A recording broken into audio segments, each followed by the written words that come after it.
SBS 뉴스입니다. 국내 코로나19 신규 확진자가 어제 744명 발생해 열흘 만에 다시 700명대로 올라섰습니다. 신규 확진자 가운데 해외 유입 환자 19명을 제외한 725명이 국내 발생 환자입니다. 국내 발생 환자만 700명을 넘어선 건 지난달 14일 이후 22일 만입니다. 수도권에선 경기 가평군 주간보호센터 관련 16명, 서울 동작구 음식점 관련 14명 등이 새로 확인됐습니다. 오늘부터 거리두기 2단계로 격상한 대구에선 육가공업체와 공공기관 등에서 산발적 집단 감염이 이어지고 있습니다. 제주에선 유흥주점 관련 13명, 대전에선 라이브 카페 관련 12명 등 신규 집단 발병 사례도 확인됐습니다.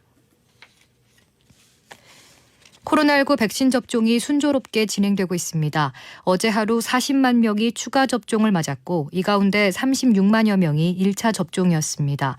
1차 누적 접종자는 745만여 명으로 인구 대비 14.5%로 늘었습니다.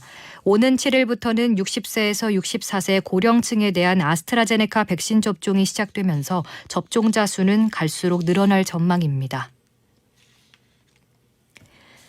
성추행 피해 공군 부사관 사망 사건을 조사 중인 국방부 합동수사단이 장관들의 조직적 회유 은폐 정황에 대해 집중 조사하고 있습니다. 합동수사단은 유족들이 어제 제출한 증거물을 분석한 뒤 이번 사건을 은폐하려 한 부대 간부들에 대해 주말 중이라도 압수수색과 대면 조사 등을 실시할 것으로 알려졌습니다. 부실 수사 의혹을 받고 있는 군사경찰대를 어제 전방위로 압수수색한 합동수사단은 이번 사건이 제대로 조사되지 않은 이유에 대해서도 따져보고 있습니다.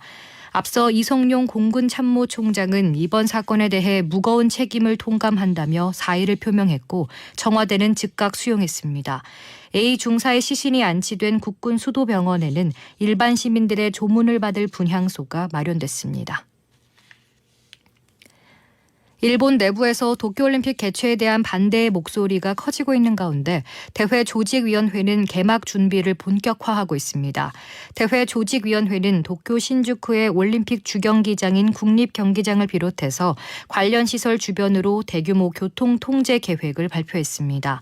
도쿄올림픽은 개회식 기준 7월 23일부터 8월 8일까지, 패럴림픽은 8월 24일부터 9월 5일까지 열릴 예정입니다. 이런 가운데 도쿄올림픽 일부 후원사들이 2달 정도 올림픽 개최 연기를 제안했다는 보도도 나왔습니다. 태국이 코로나19 백신 접종을 완료한 외국인들을 대상으로 다음 달부터 푸켓에 격리 없이 입국을 허용하기로 했습니다.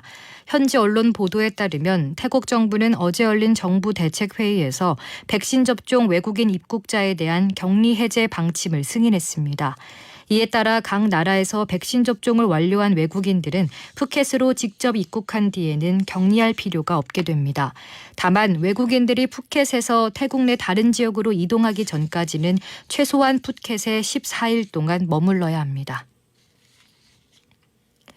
미 프로야구 토론토의 류현진과 세인트루이스의 김광현 두 한국인 투수가 올 시즌 처음으로 같은 날 빅리그 마운드에 올랐지만 첫 동반패를 기록했습니다.